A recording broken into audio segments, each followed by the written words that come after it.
YouTube is starting up, live on YouTube and live on Zoom. I got a call from Lorraine and Cedric this afternoon, so I think they're planning to be on here maybe just in just another minute or two. So it looks like right now Megan Olson and John Olson. Hi, John. And Sue Selters. Looks like there are a few others on there that may not be identifying themselves. That's perfectly fine. And still waiting on Zoom. We've got one watching on YouTube.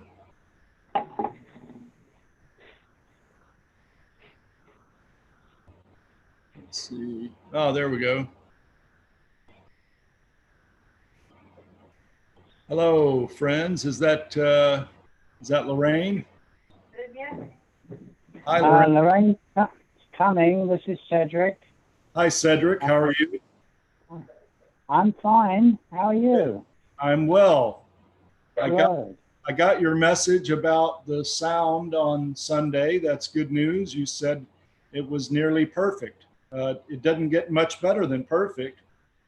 That's right. But tomorrow we'll deal with the parts that were not perfect. Okay. Well, sounds good. No, it was so close. Yes, really. Andrea and Tom Gray have joined us. Well, it doesn't say Tom, but he's often there with Andrea. Hello there on Facebook, and Cedric on Zoom. And I'm here with my in-laws, Robert Elwood and Gracia Faye Elwood, and their son Richard Elway, Faye's Elwood, Faye's family. This is actually all of them. Of course, nobody on Facebook has a camera. I mean, on Zoom has a camera, so I'll use this one. There they are, sitting on the sofa here. This is Richard's house in Ojai, and Faye is here with Finian, and they love coming here because Richard has virtual reality video games. So so we probably won't hear from Finian over the next hour. He'll be having a good time with the video games. Would you hand me the interpreter's Bible? Oh yes. Richard's going to make sure we don't get anything wrong there. Interpreter's Bible. Okay, so let's go ahead and get started. Our passage of scripture today is Genesis 29:15 through 28. And I want to give a little bit of context for this passage before we get into it. Just a little bit of information about the background for this passage. So this passage continues the story of Jacob's fleeing from Esau, who's very angry with him because he tricked him and his father. This story is actually part of 3 chapters, which are fairly tight narrative, chapters 29, 30, and 31. And they make up, in the story, 20 years of Jacob's life in Haran, and then the last bit is the account of him going back to the land of Canaan. Abraham and Isaac had maintained some ties with the old country, but Jacob will usher in an era of contentiousness and finally a permanent break with the descendants of Abraham's father in Haran.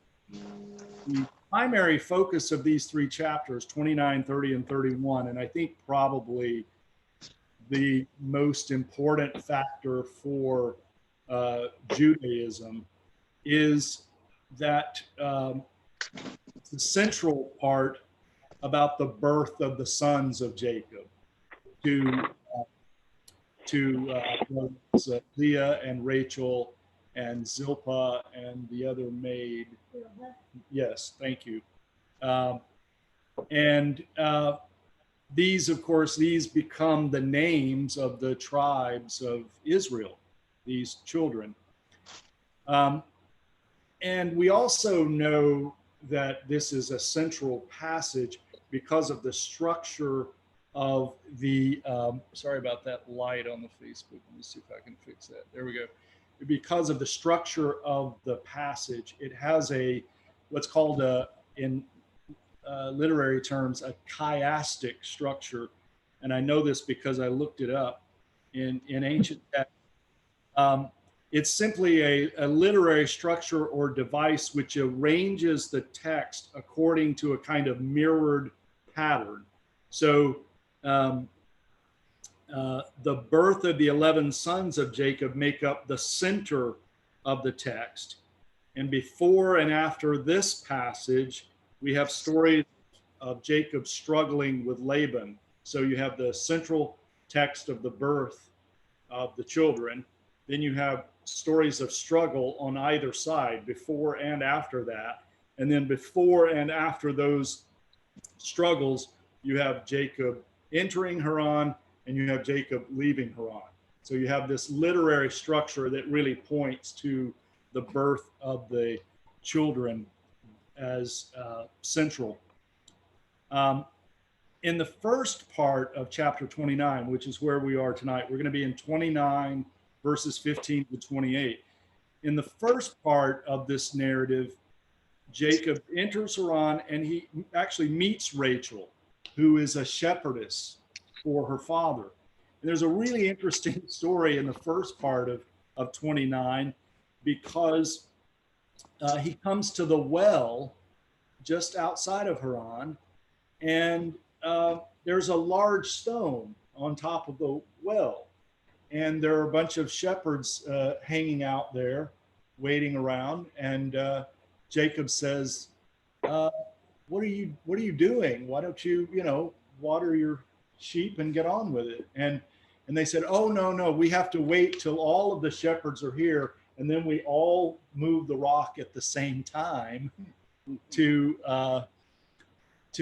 get the water. That way, we know that one tribe or family is not using the well while the others are not, unfairly using the water. So they're sharing the water, and the rock is so big that it takes a bunch of people to move it. And in this way, they're sharing it. Well, Jacob becomes impatient at waiting for the other shepherds. And just as Rachel comes up with her family's sheep, and she is identified as the shepherdess for her father's flock, Jacob decides to move the stone himself.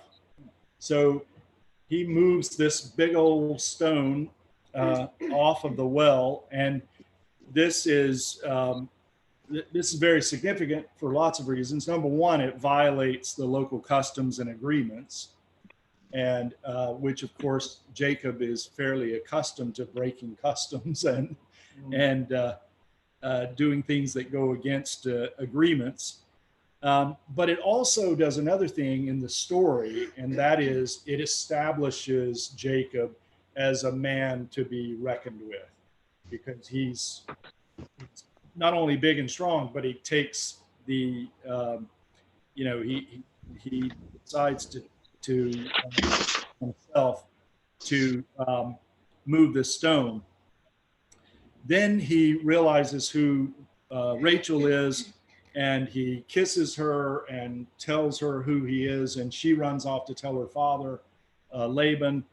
And Laban appears with an exaggerated expression of love for Jacob, his kinsman.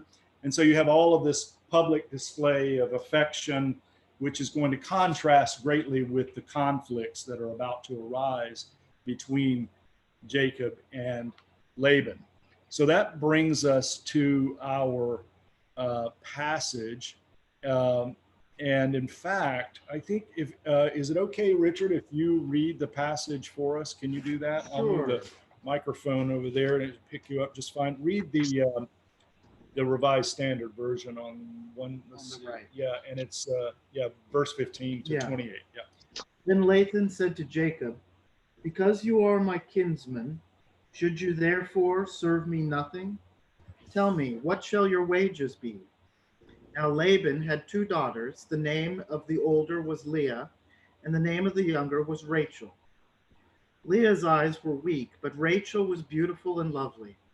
Jacob loved Rachel, and he said, I will serve you 7 years for your younger daughter Rachel. Laban said, it is better that I give her to you than that I should give her to any other man. Stay with me. So Jacob served 7 years for Rachel, and they seemed to him but a few days because of the love he had for her. Then Jacob said to Laban, give me my wife, that I may go in to her, for my time is completed. So Laban gathered together all the men of the place and made a feast. But in the evening he took his daughter Leah and brought her to Jacob, and he went in to her. Laban gave his maid Zilpah to his daughter Leah to be her maid. And in the morning, behold, it was Leah. And Jacob said to Laban, what is this you have done to me?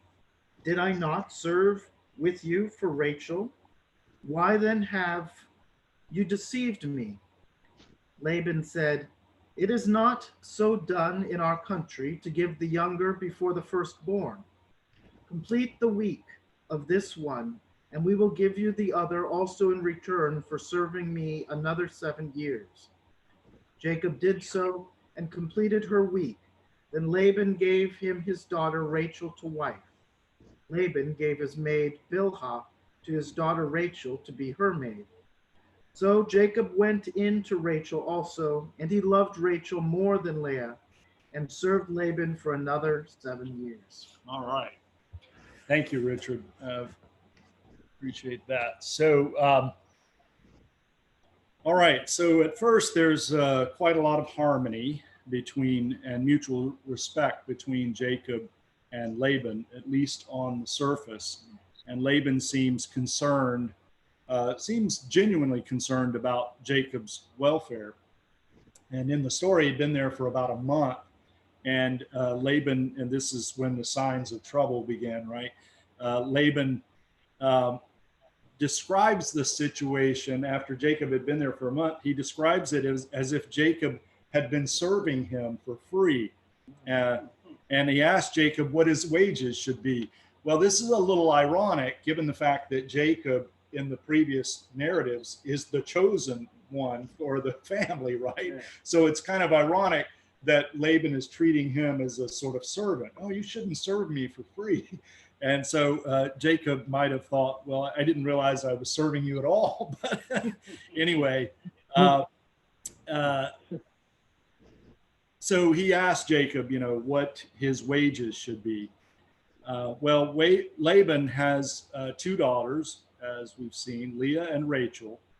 The description of Leah's eyes in the Hebrew is actually not very clear. And in fact, your version may say that Leah's eyes are weak.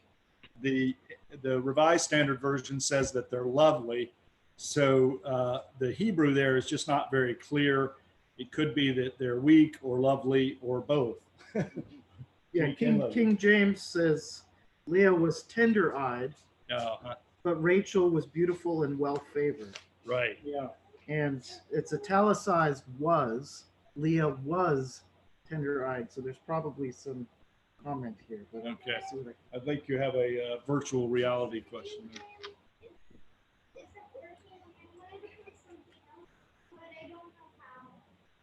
All right. So Jacob has his eye on Rachel. In fact, the text says that Jacob loves Rachel. So Jacob suggests that he work as a free man under contract for 7 years in exchange for the hand of Rachel in marriage. Now, 7 years, of course, sounds like a crazy long time, but remember, this is a story. But it's also meant to be an indication of Jacob's love for Rachel, that there was the text clearly expresses that this is a genuine love for her, and seems to imply a romantic love of a sort. And Jacob did, in fact, view his service as a kind of dowry. Uh, let's see if I can mute that sound. There we go. As a kind of dowry for Rachel. So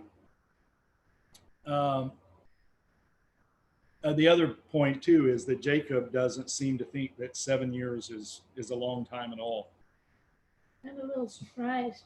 It says it seemed like a few days, considering how much he loved her. I should think it would seem like years and years and years if he loved her so much. Yeah, Well, on the other hand, he lived well over 100 years with me. that's true. And I don't remember the exact figure, but yeah, You're a young man full of hormones. yeah, You right. don't think about living to be 100. No, that's true. Yeah, he did say it only felt like a few days, yeah. which is kind of funny. And you have to remember too that the story is being put together at a later time, so it could be that this idea of 7 years has another significance, a symbolic significance, perhaps. It also sounds as though Laban is selling his daughters. Well, that is problematic, and we're gonna cover that in just a bit. So perhaps the warm welcome for Jacob and Laban's gregarious spirit made Jacob a little less suspicious of Laban than he should have been, and he seems to. The text makes it look as if they are as if they're getting along just fine there in the beginning. And in fact, we're told that Jacob tells everything to Laban about the home country, about Canaan. But it doesn't say exactly what Jacob tells him.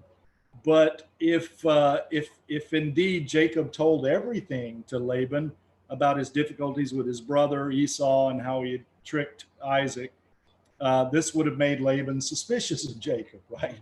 But perhaps Laban thought that he could deal with Jacob as he wished because Jacob was smitten by Rachel, and he could see that, and because Jacob had treated his own brother Esau so badly. So maybe Laban felt justified in some way in being able to treat Jacob this way. Whatever the reason, he successfully deceives the deceiver. Jacob the deceiver. After 7 years, Jacob not only has to ask for his wife, and he calls her wife because in a betrothal, the woman was considered a wife, often called a wife. Jacob is further humiliated in discovering that he's been tricked into marrying Leah and not Rachel. So Laban successfully marries Leah to Jacob instead of Rachel, hiding the local custom of marrying off the oldest daughter first. So this is a stunning reversal. And I've got a comment here. Oh yeah, Megan says one version we have is bleary-eyed. Oh, really? Yeah, interesting. Yeah, bleary-eyed. So this is a stunning reversal and a deeply complex set of relationships. You might even say human. As Leah and Rachel had to know, at least in part, what was going on, but Jacob did not on the night of the marriage. The irony is especially striking as Laban throws up a firstborn issue as an excuse, which reminds us of Jacob's own duplicity in his dealings with Esau and Isaac. Laban's remark is full of mockery and derision of Jacob. It almost sounds as if he's saying, I don't know how you do things in your country, but in our country, we don't put the rights of the younger ahead of the older child. Right. So we sort of sympathize with Jacob's plight while also thinking that maybe he's getting his comeuppance, right? And for the first time in the text, we get a sense that the stories themselves are communicating that Jacob's dealings with his family were reprehensible, because the only sense of that you get is Esau's anger. You don't really get any sort of judgment or warning from God, or nothing like that from Isaac or Rebecca.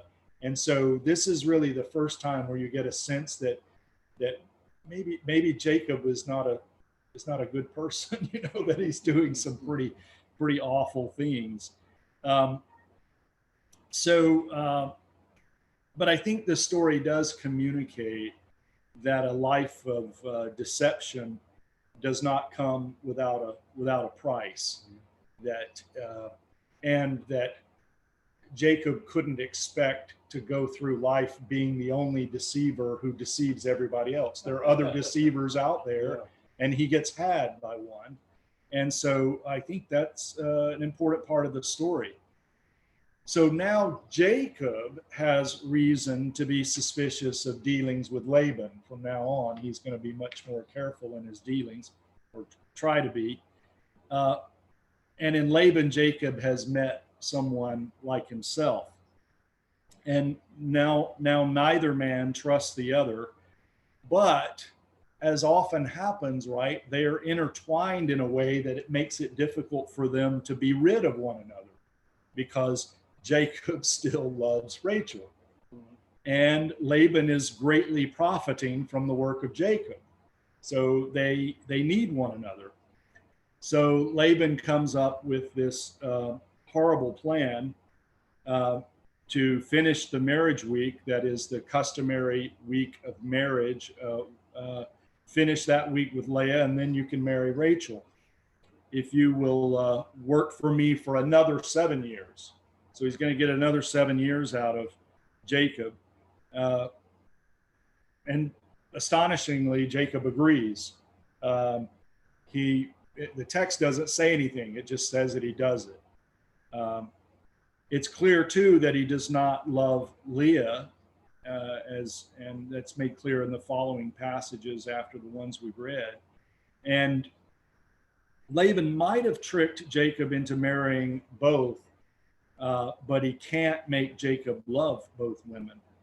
And really interesting is that the immorality of marrying sisters is made explicit in Leviticus. So in the Lord's instructions to Moses about the laws and rules they should be following, Leviticus 18:18, there are explicit instructions about not marrying a sister while one is still alive. It's okay after one is dead, but when they're both alive. So the immorality of this act is very, is made very clear later in Leviticus. Of course, this story is earlier than Moses and the giving of the law, Right. Even in traditional terms. Yeah, this is true. I mean, this is one of the things we can discuss, because yes, that's right. It is.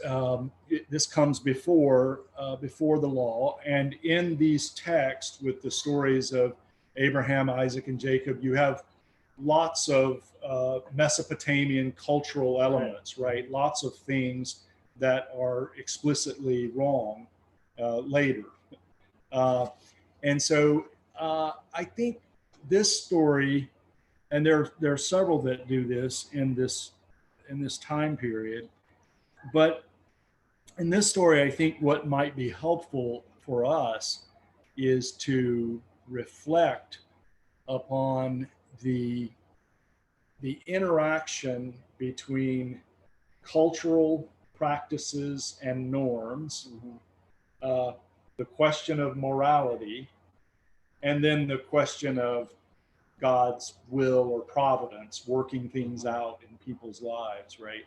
And that they're all three intertwined. Now, I will say that later, I think I pointed this out in the email to you and Gracia Faye, that later the two daughters explicitly criticize Laban for his treatment of them. Yes, So, told us. yeah, so right, so there's a strong sense that there's a strong sense that within the culture itself, there is still criticism of this practice, and it's coming from the women. That this is not, As well it might. yeah, as well it might, right. But I think it's really important on several levels. Number one, that that the women voiced it, that they at some point had the opportunity, and number two, that it's in the text. The fact that it's recorded there, that they are basically are saying that their father, what they said was, our father treats us like foreigners. He treats us, and he just, trades us for services, like we're nothing to him. And Just property. yeah, like property, exactly.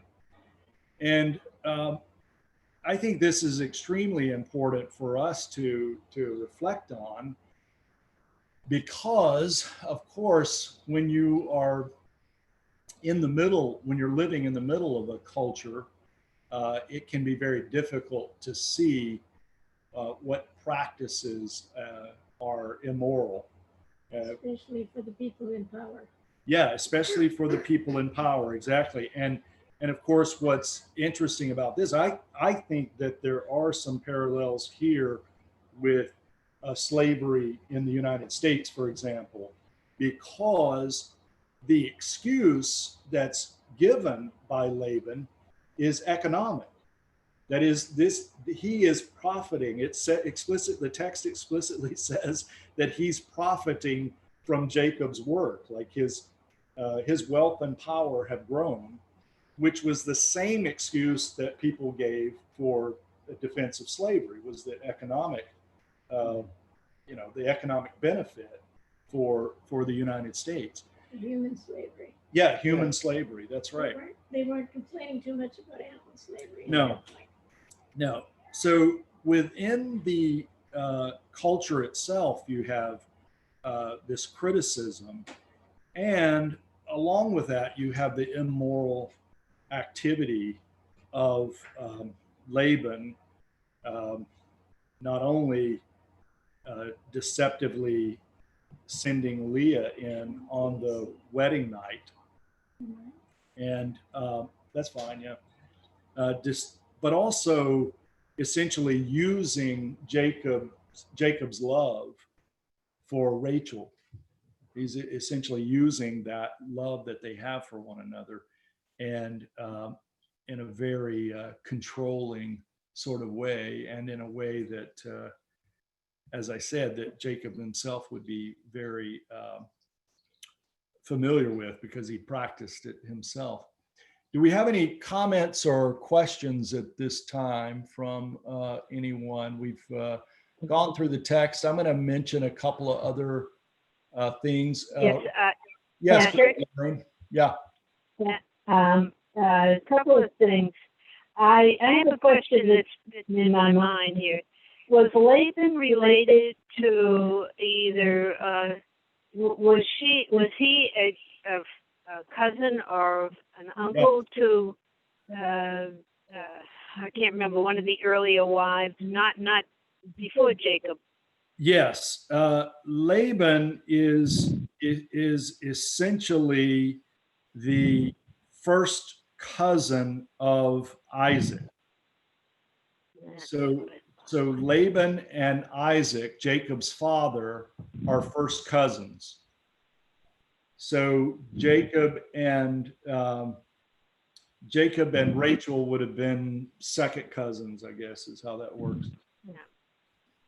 Yeah. Then the other thing I wanted to say was, as somebody who's always had things going on with their eyes, I can tell you it's most uncomfortable to be overlooked, because people look at you and think, oh, that's weird. But then they don't want to point it out too much so they don't look. Oh, life is just going on anyway.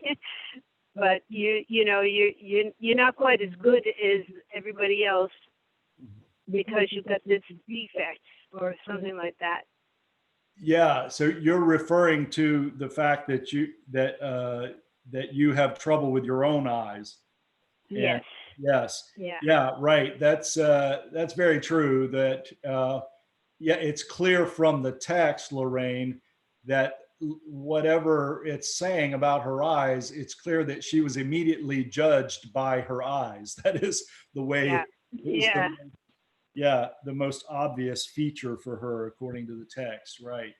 And Leah will, if you continue to read the next couple of chapters, Leah has quite a lot to say about her mistreatment and and the unfairness of it. And she tries very hard to please Jacob, particularly by giving him more sons. John Olson said that one source that he found suggested that Leah and Rachel are twins. Well, that's interesting. That would, of course, mirror Jacob and Esau, who were twins also. But of course, in the passage, just like Esau is recognized as the older because he was born before Jacob, Leah was recognized as the older of the two.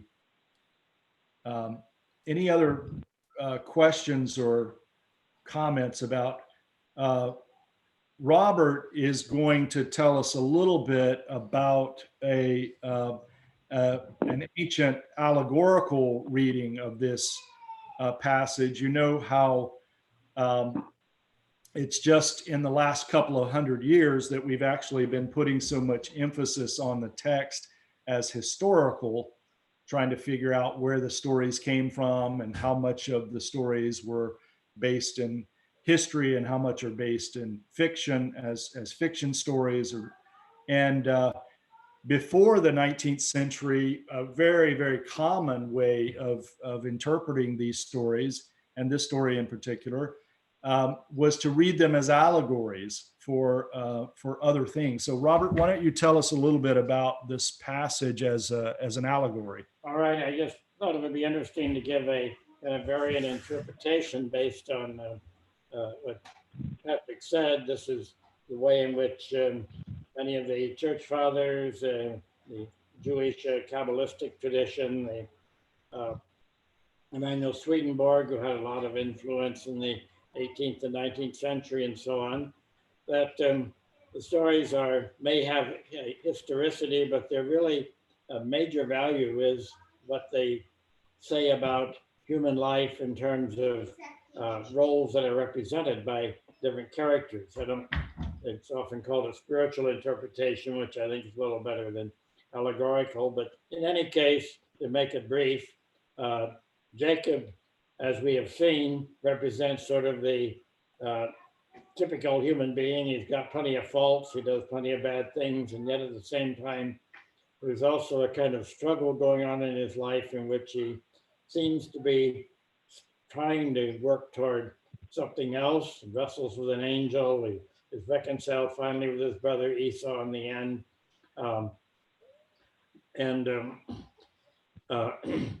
shows what a human being can do when he is both very flawed and struggling with himself and with God at the same time.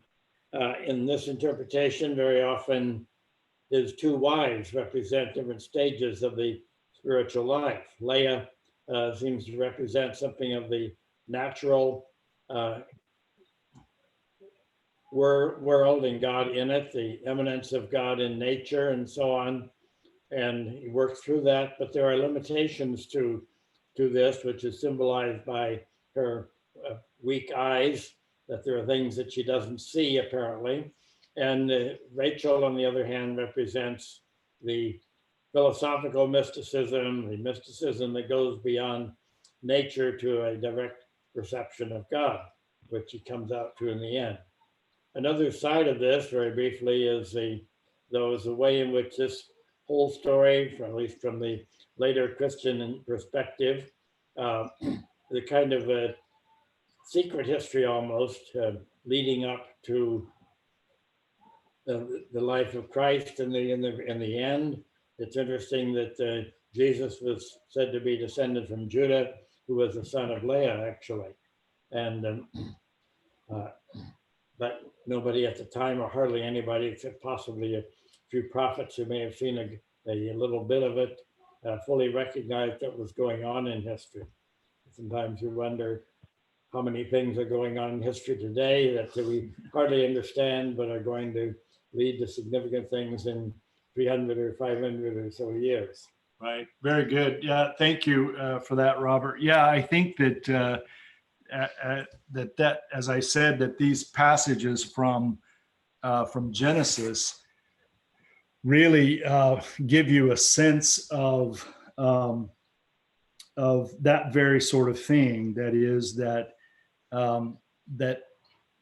as I've tried to say when we've been studying Genesis over the last few weeks, that one of the main themes of the text is that the Lord seems to be working in and through all of this human mess. That is, that humans are allowed to make these terrible mistakes and do horrible things to one another, and yet somehow God is present and working in all of this. Yeah, and it's interesting that in the Hebrew scriptures, so different from many other world religions in which the principal figures are philosophers or enlightened beings, that God seems to sort of reach to the bottom of the barrel. Yeah, right. Work with people like Abraham, Isaac, and Jacob, who certainly had their faults, and yet somehow was able to do the kind of work in history that through them nonetheless. Well, it's funny. I actually talked about this related point in my sermon this past Sunday, which was on Jacob's ladder. Right.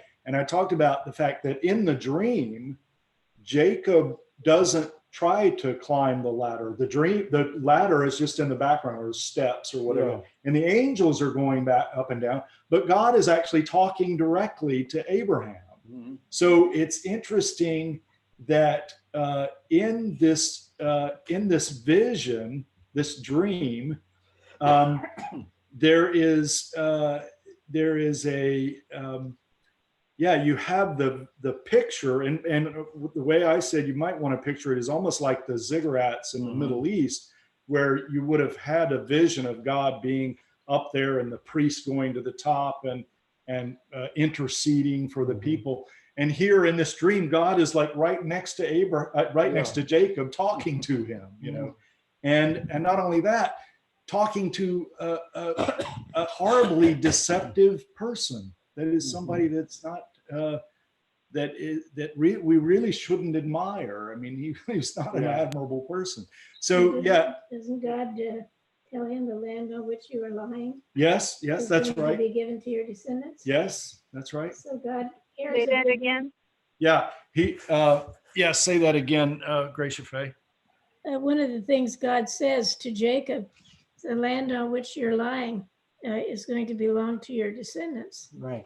So God cares about this very flawed. That's right. In fact, downright nasty. Yeah. That's right. That is that seems to be the central point of so many of the stories. Is as Robert was saying, is at times it looks as if God is absolutely scraping the bottom of the barrel in terms of the personalities and characters, and yet.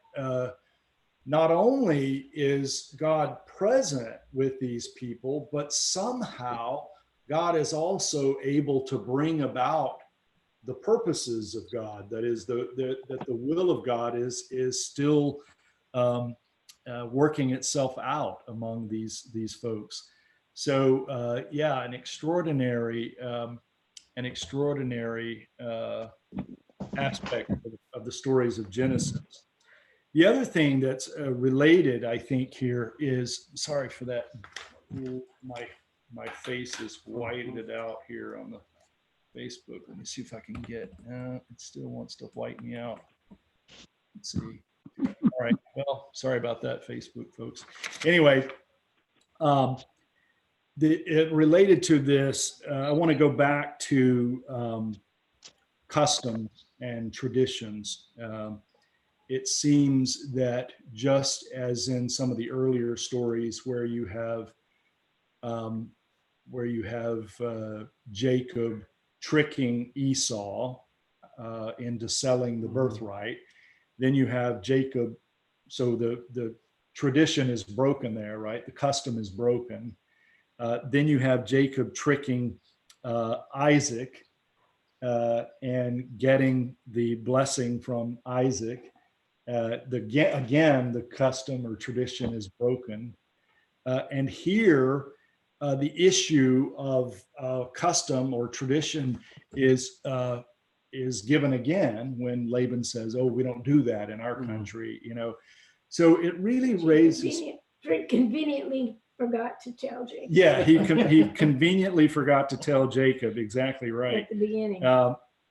And then he arbitrarily invokes it for his own benefit, right? His own, and as we know, his own economic benefit.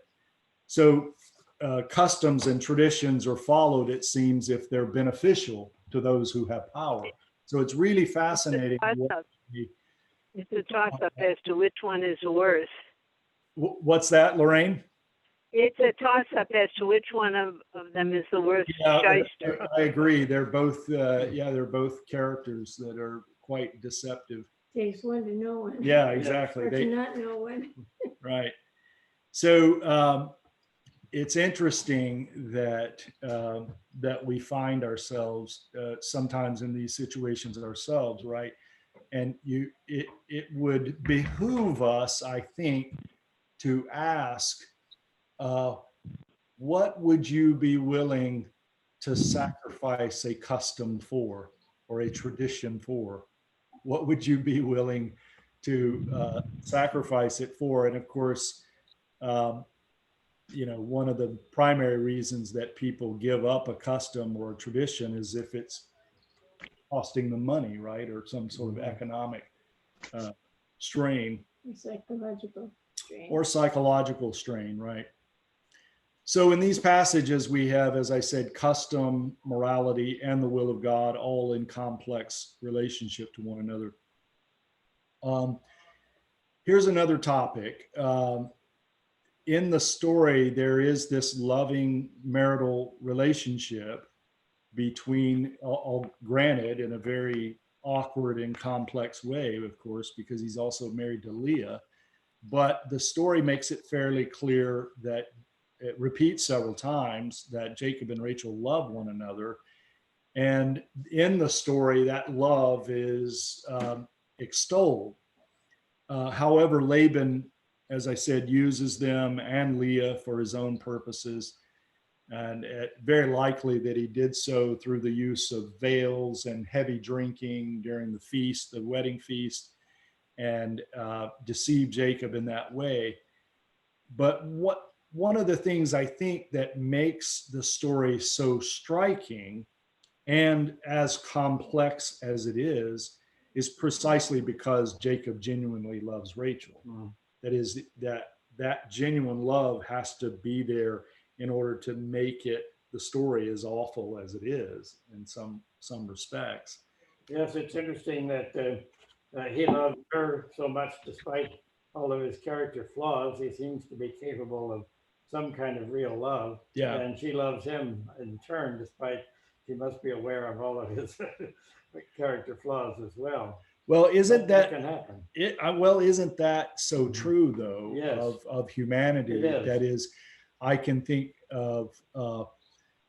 Be careful what I say because I'm on the internet here, but I can think of family members. I can think of family members that or people that I knew in the past that did some really horrible things, but also did some really very kind and loving things. Yeah. So human beings are extraordinary in that way, I think. And Jacob is, like you say, is almost like a typical human being in that respect. Yeah, he certainly is. You can sense that he's somehow struggling for something better, even for a spiritual life or intimacy with God. But it always has to be in the context of everything else that's going on in his life. Right. Sort of constant wrestling not only with the angel, but also with himself. Well, he does, as the narratives continue, and of course he becomes more and more identified with Israel, right? Yeah, I mean, it's in the end almost, he does, yeah. yeah, it's almost as if the story has become about Israel in a way. Yeah, when you get into the end of Genesis. That's right. And he, yeah, I think there's a sense in which it's fair to say that he becomes more spiritually sensitive or becomes more He does. aware. Yeah, I think so. Megan has a very good point here. Megan Olson writes, I just happen to think that it seems a bit hypocritical of Jacob to be so hurt when he got bamboozled by Laban. He seemed to get his comeuppance. Yeah, I think, Megan, that the story is intentionally conveys that. I think a part of the story is that this deceiver finally gets his comeuppance. And that, as I said earlier, that, that there are other deceivers out there. And when you are a deceiver yourself, you may be opening up yourself to that kind of treatment. I have something to say Yeah. about Leah's eyes. Yeah. One possibility, I think, is that she was a squinter, which is considered not very attractive. And this, I'm sensitive to this because I was a squinter myself. Right. And I think that an extraordinary sensitivity to light, see squint, is also said to go along with feelings of inadequacy. And that you can't really cope with the world. Right. And if this is the case, it sort of fits in with the allegorical interpretation. Yeah, that's right. That Leah's eyes were said to be weak, and Gracia Fay is making the point that weakness could have been by virtue of her being someone who squinted, because of course people who have weak eyes often do squint to try to see things. And so, yes, it's very possible that that's what that means, and also fits with the spiritual reading or allegorical reading. Yes. This isn't exclusively something thousands of years ago, because I was just rereading C.S. Lewis's Voyage of the Dawn Treader. And there's a casual mention of the fact that one of the people that the king encounters on his journey is a man who is hoping the king would marry his daughter. And then somebody comments, nothing came of that. And the king says, she squints. And has freckles. And has freckles. Yeah, so, how unfair can the world be? Right. Well, the women, even though they're being treated like baggage, right, are no in less. those days, I think that they, since they didn't know what in the world was going on, you were sort of marked as not ordinary, and something really wrong with you, and nobody knew what it was, especially with your eyes. If the eyes, and I don't know if it was true at that time, but if the eyes are the window of the soul, something was wrong with your soul, and that's really hard to take, I can tell you. Yeah.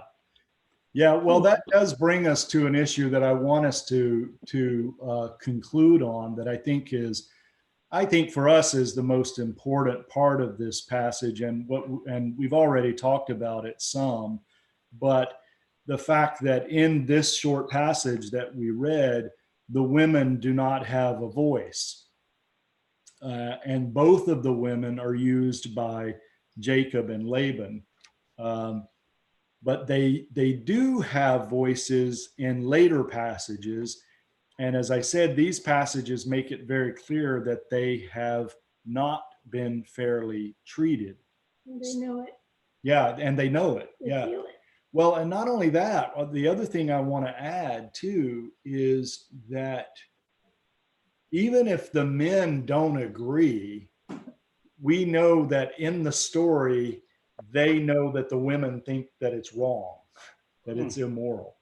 And so it reminds me of the fact that when we're struggling with our own cultural issues and people say that some kind of predominant practice is wrong or immoral, we need to listen. We need to pay attention and listen and look at ourselves to see how we relate to this practice that's being criticized, because here is someone in our life who is criticizing a practice that we're participating in, and we need to pay attention and to listen, because simply because we might be on the powerful side of a cultural practice doesn't mean that it's right. So even in this culture where we often say, well, it was biblical times, it was ancient, this was even before the law of Moses, so there are all kinds of things that were practiced that were wrong. But even then, it's still not a culture devoid of women's opinions and perspectives.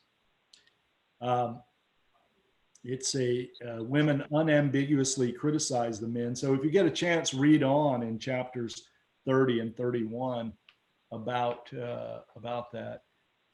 John Olson says this is different when Laban asked if Rebecca was willing to go to Isaac.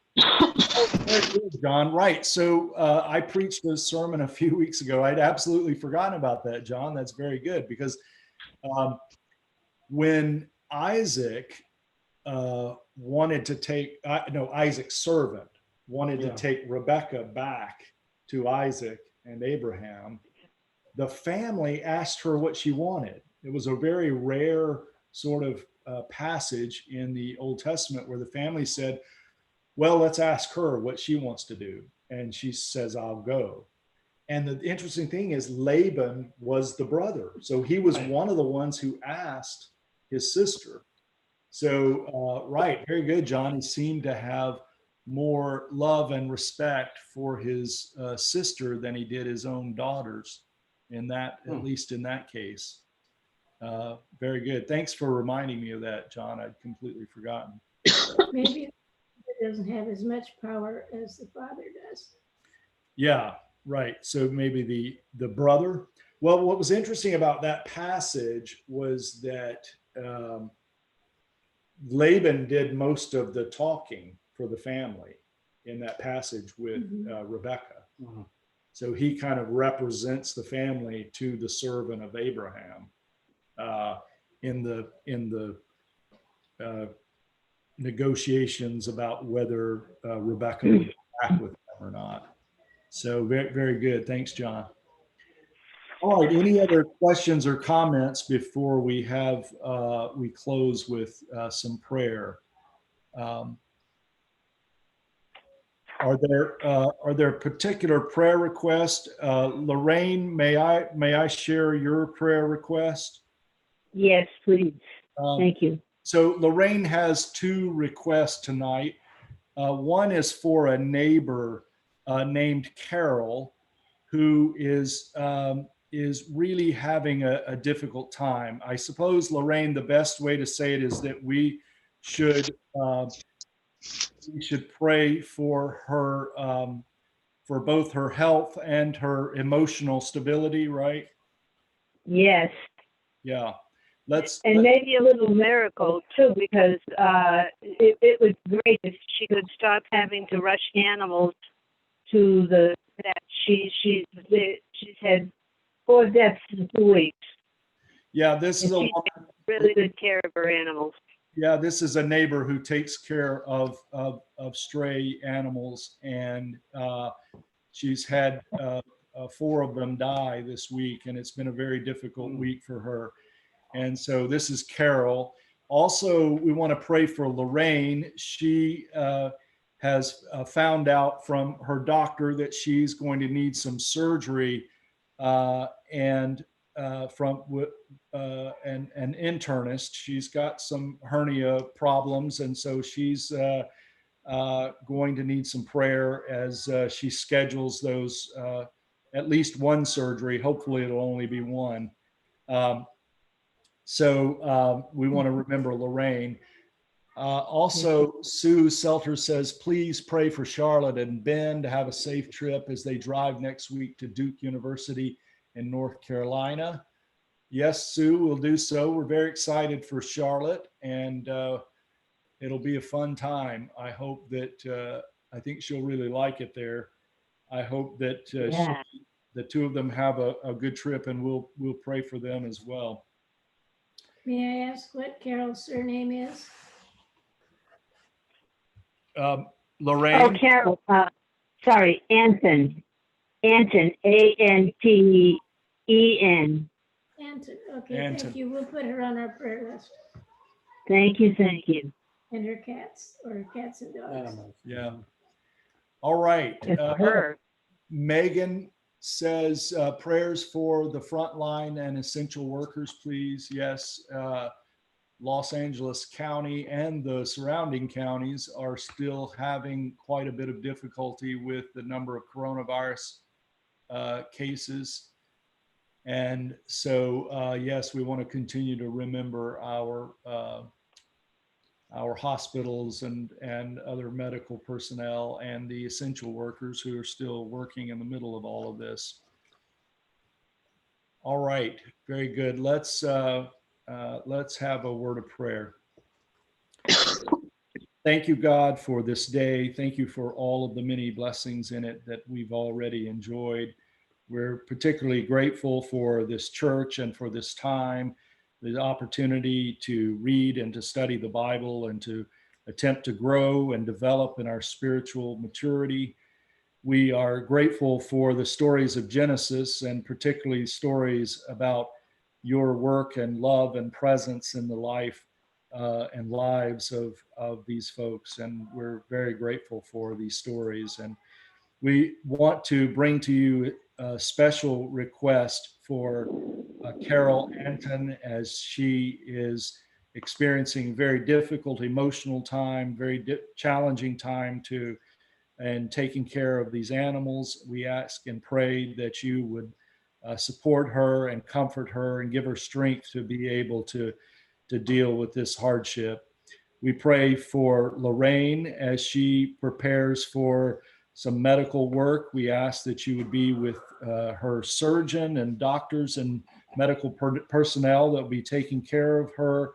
We ask that you would give her courage and comfort her, let her know how much she is loved and appreciated by friends and at Pilgrim Church and others in the community. We thank you for her, and we ask a special prayer of health for your servant Lorraine. We're very grateful, Lord, for all of the folks that continue to put themselves at risk in taking care of folks in hospitals, and we thank you for them. We ask that you would protect them, also give them strength and courage to do their work with dignity and integrity. And we thank you so much that you're able to work and use them in the lives of people when people are hurting and scared. And we thank you for these folks. We thank you for all of the people that continue to serve us, that continue to do jobs that help us to function in our lives and our society, and they put themselves at risk to do so. And we thank you for them and ask that you would protect them and comfort them. Help us, Lord, to be courageous in the coming days, and help us most of all to love all of those around us, to love all of creation, and to participate in the redemption of that creation. Through Jesus Christ, we pray. Amen. Amen. Amen. Thank you all so much for joining us. It was great to have my in-laws, Gracia Faye and Robert, and Richard had to go help out with the virtual reality with Finian, who was struggling with the video game. But thank you all so much for joining us. We'll talk to you very soon. See you tomorrow morning for devotion, I hope. Yeah. All right. Goodbye. Good night. Bye. Good night. Thank you, everyone. Bye-bye. Bye. Thank you, Meg. Good night.